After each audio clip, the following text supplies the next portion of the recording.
yelling, growling, screaming, or even pig squeals, the metal world has a variety of vocal styles. Some love it, some can't stand it. Let's take a closer look at extreme metal vocals.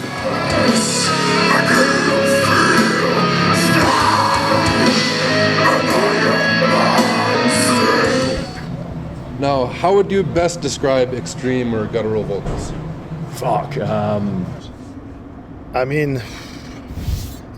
They're sort of atonal in that they're I'd say they're amelodic, I guess, but they still are hopefully somewhat expressive with at least a little bit of tonal movement or whatever, or an emphasis. It's just basically just screaming, the way I do it is more like screaming, and the guttural stuff is more like kind of making like a monster voice or whatever. I was trying to explain it, I think it was my dad, it was somebody in my family. I was like, yeah, it's like, if you got the monster from a horror movie and like you made him like the lead vocalist of your band. And he didn't understand why anybody would want to do that, but I can't say I blame him, but hey. It has to be felt with intensity, so that's how I would describe them. I've thought a lot about it, being one for so long, is why do we, I think it's to do with fitting in with the aggression of guitar and drums being, everything's cranked up, what can you do with your body? You can only just make this loud growling sound to sound as tough and aggressive as the music you're feeling. And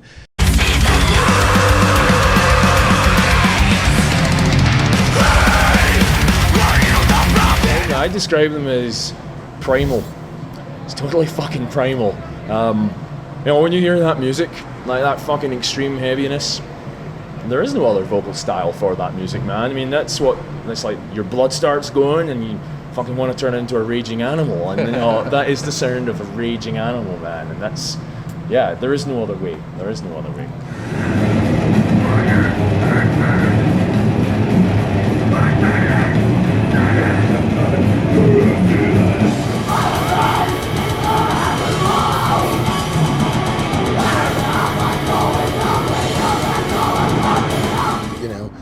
Kid, I'd start off with like Metallica and Slayer, but I think Milla from Creator for sure was one of the first.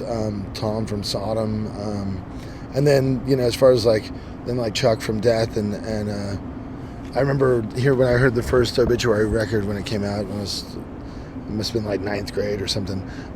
Those vocals really like just knocked the shit out of me. The first time me and our original drummer were listening to that tape, never forget it. We were, it's just one of those times I'll never forget. Bought it at the record store, and it was summer vacation. We put it in the tape player. And we just literally we fell on the floor laughing. I was like, I can't believe this guy's voice. It's fucking ridiculous. It's so awesome.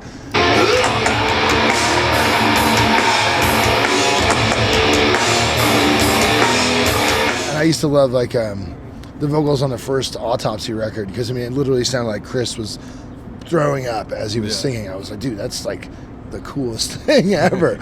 Most influential has been Devin Townsend for his just this range that he goes through, and the super high screams back in Strapping Young Lad days was one of the, I wanted that scream myself kind of thing. Yeah.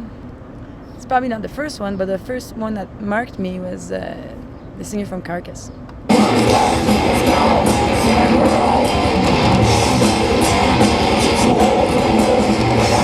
Actually, it's funny. It was Danny Filth, Cradle of Filth of all people, which my style resembles nothing of. But I remember hearing that and thinking, like, this is either really, really cool or really, really awful. And it took me a while to make the final decision that it was pretty badass. So, personally, though, my favorite has to be some of the really great thrash vocalists.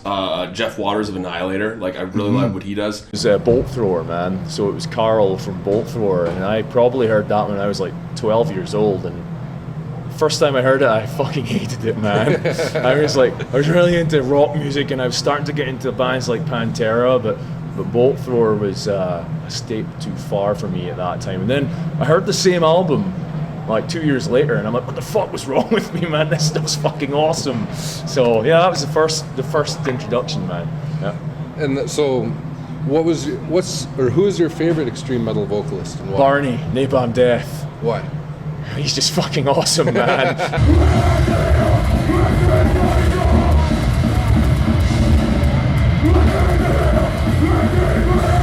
Some of my favorite vocalists right now are Damien from Altars of Grief.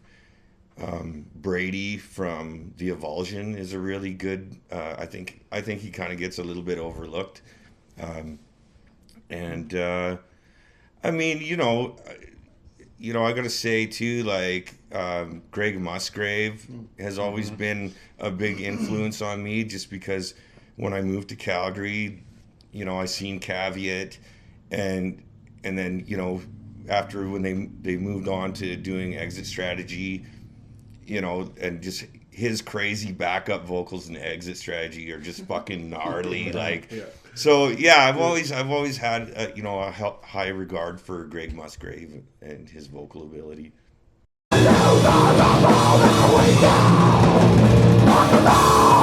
Who is your favorite non-metal vocalist and why?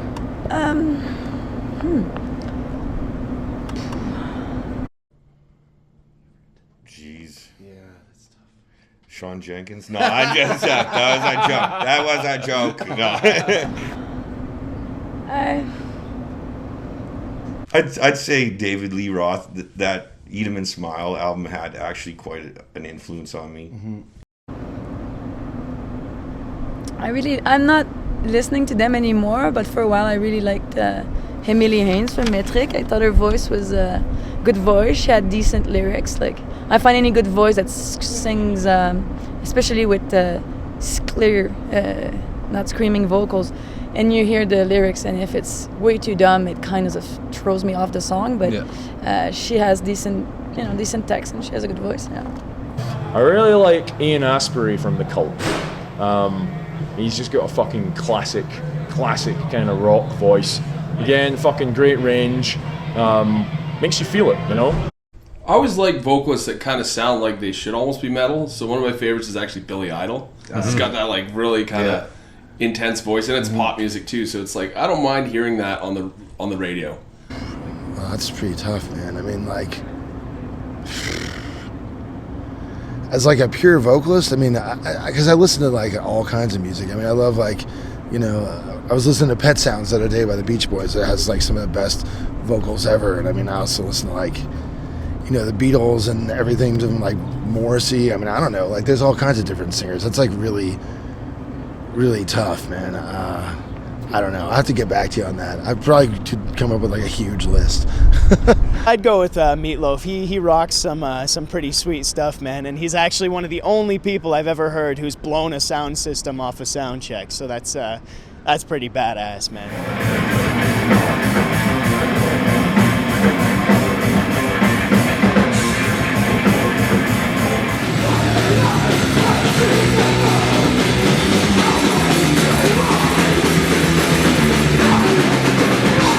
Let me get a little insight of why you wanted to be a heavy metal singer and what got you into the extreme singing.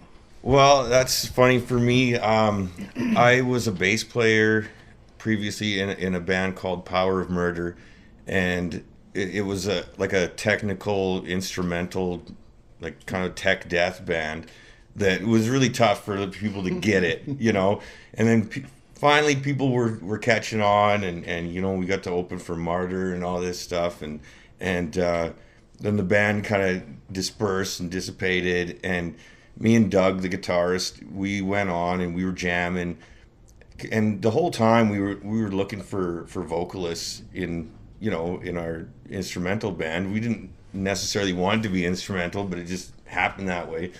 So it got to the point where we were searching around for vocalists for the new thing, and we just couldn't find anybody. And then I grabbed the mic and I was like, it's time to start singing, because like trying out all these people, and no, I don't like that, no, that's not what we want. And I was like, this is what we want. And I just grabbed the mic and I started doing it, and I was like, yeah, fucking time to put down the bass, because playing and singing for me is pretty difficult, so I'm not that fucking good, so I had to choose one.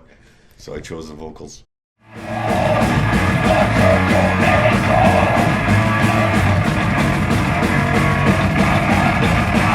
I have a similar story. You know, a kid, I'm a young teenager getting into metal, and I see Metallica, James Hetfield. I'm like, there's an idol if you want to pick a guy to, you know. And so I wanted to, you know, start a band, and I did the guitar and singing thing, you know, frontman thing. And as the music's progressing, it's getting harder and harder to pull it off, and I literally had to choose. And since we didn't really want to look for another singer that was would change the band too much, we felt, so we thought, I'll put the guitar down and we'll find another guitarist, and we went off that route for quite a while. So yeah, so it's all about Metallica.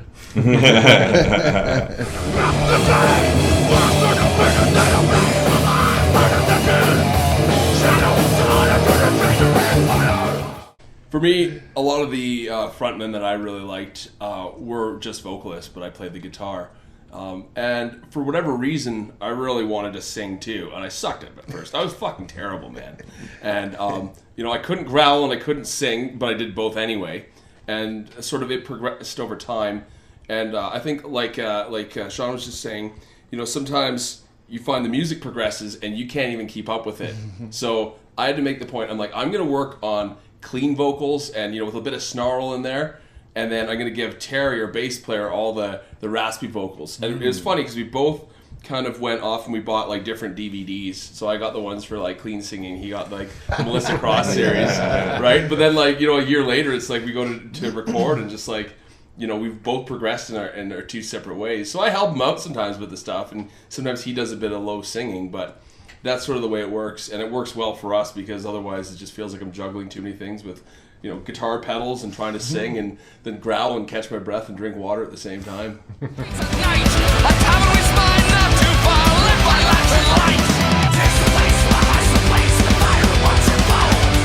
So yeah, I mean, basically the bottom line is Dave and Terry have that talent that me and Sean don't have, and they do play, and they do it quite well, I might add.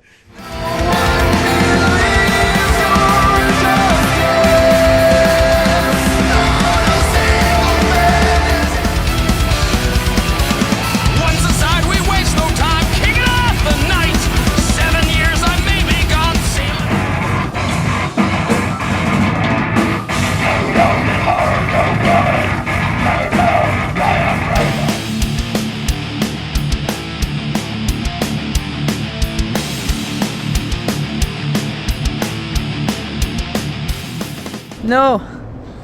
I wouldn't know because I never smoked, but Blitz from Overkill like chain smokes in between every song and during every guitar solo, so I would say do. Same thing, I don't smoke, but like Leonard from Cephalic, the guy smokes weed like 24/7. His voice always sounds great, so I'm going to say do. Absolutely. No, I wish. Oh, it's... Yeah, do it, man. The acid reflux will definitely help you out with the tone you're looking for. Not because of the singing, but at some point, don't do it too often. If you want to pass out, then I suppose, if that's your gig. I don't like to go on stage too hungry. I mean, you don't want to be bloated like you're about to take a shit, but like I like to eat at least a couple hours before for sure. Because you don't want to, you know what I mean? You want to be able to like focus on what you're doing. You don't want to be thinking about, oh, I'm hungry, or I'm tired, or I'm thirsty, or I need to take a shit, or blah blah blah. No, fuck no. Yeah, well, obviously that's not good. You're going to be all full and sluggish, and you're not going to, you know, you're going to want to throw up all that food when you're doing those guttural vocals. Oh man, no, you need rest. I mean, it's hard on tour. You might only get 3 or 4 hours, but you need rest. You need strength. That's what it's all about. No, fuck that. Because then, like, I don't know, you're up there, you're tired, and like, when you're tired, you just do dumb shit, and dumb shit pisses you off. Like, I get really cranky if I'm tired, and it's like, we did this show in Seattle last year. We fucking raged till like 7:30 in the morning, and then the next day we were in Portland, and there was nowhere to sleep, and like, it was horrible. We got on stage, and I was just so fucking tired, and I broke a string, and I got all pissed off, and then like our drummer made like a really small mistake because he was also partying till 7, and I got really pissed, and then I broke another string, and I just threw my guitar against the wall, and I was like, I'm acting like a complete dick. I was like, oh yeah, I got like 2 hours sleep.